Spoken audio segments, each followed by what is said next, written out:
Hey everybody, Qroo here. In today's video, I'll be talking about the Spanish words tan, tanto, mucho, and demasiado. I'm making this video in response to a question that I received from one of the members of my paid learning group, the Qroo Spanish Crew. She wasn't sure how these words work together, which one to choose, etc. I was really surprised I did not already have a video on the subject because people have asked me about it before. So instead of just answering her in the forum that I have over on that group, I decided to make a video for the main channel. I'm going to go ahead and start with the word tan, and we're going to translate this in English as so. Now there are a lot of so's in English. This one specifically would be the one, that we're putting before adjectives or other adverbs, to really intensify something, like this book is so interesting. Este libro es tan interesante. Maria runs so fast. Maria corre tan rápido. We never have to change it, to agree in number or gender with anything. That makes it really easy, and it's because it's an adverb, so we're just pop it right in. Just remember it goes before the adjective or other adverb, right? Next one on our list is going to be tanto, and this is best translated as like so much or so many. Now this can be an adjective or an adverb.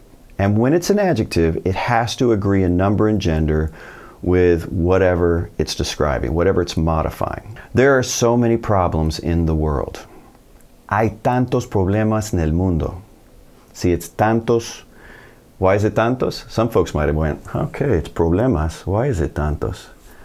That's because problema is a masculine noun, el problema. And if you're wondering why it's masculine, I don't want to go too far down that rabbit hole. I'll go a little ways down it. It's because these words come from Greek and they tend to end in ma, pa, or ta, ma, pa, ta, I like to call them, and they're all masculine. And they look very similar to words we have in English because, well, we got them from Greek also. All right, let's get back on track here. So when we're using tanto as an adjective, has to agree in number and gender. If we're using it as an adverb, then it does not. We just use tanto. I love you so much. Te quiero tanto. Maria complains so much. Maria se queja tanto. Let's say I said, the men complain so much. Los hombres se quejan tanto. It's still tanto, because it's an adverb. Doesn't change, right? Another useful construction you might want to add to your word list is using tanto with the word que to show cause and effect. There was so much food that we couldn't finish it. Había tanta comida que no pudimos terminarla.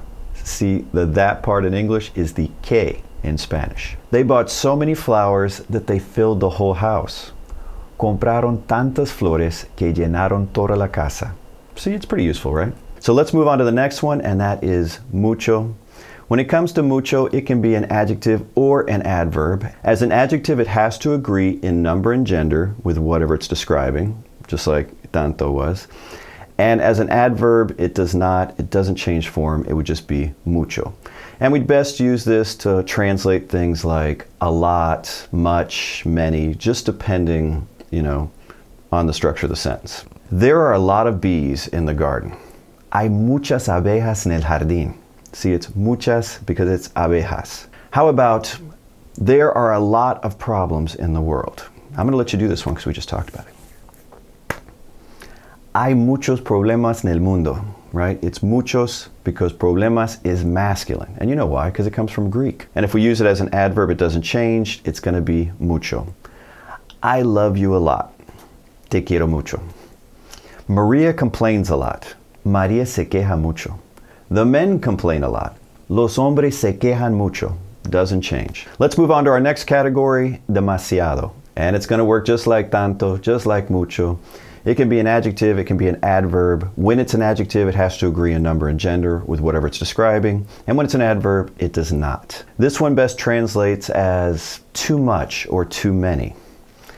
Hay demasiado tráfico en la ciudad. There is too much traffic in the city. Compraste demasiadas cosas. You bought too many things. Now, see in those examples, we're using it as an adjective, so it agrees in number and gender. If we use it as an adverb, it does not. She talks too much. Ella habla demasiado.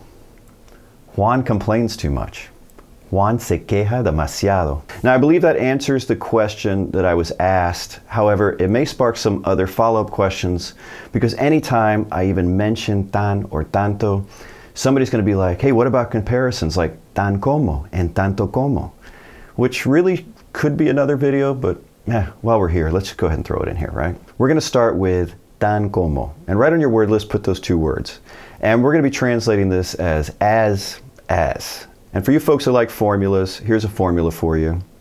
Tan plus adjective or adverb plus como. María es tan alta como su hermana. Maria is as tall as her sister. Juan runs as fast as a professional athlete. Juan corre tan rápido como un atleta profesional. You want to go ahead and try one? Try this one. The movie is as interesting as the book. Ready? La película es tan interesante como el libro. Did you get it? See? It's just a formula. I love breaking Spanish down into formulas, patterns, plug and play phrases. Just makes it a lot easier to make sentences that are grammatically correct long before you've developed an ear for the language. It gets you talking to people. And once you're talking, you're going to, develop that ear. You're going to build your vocabulary.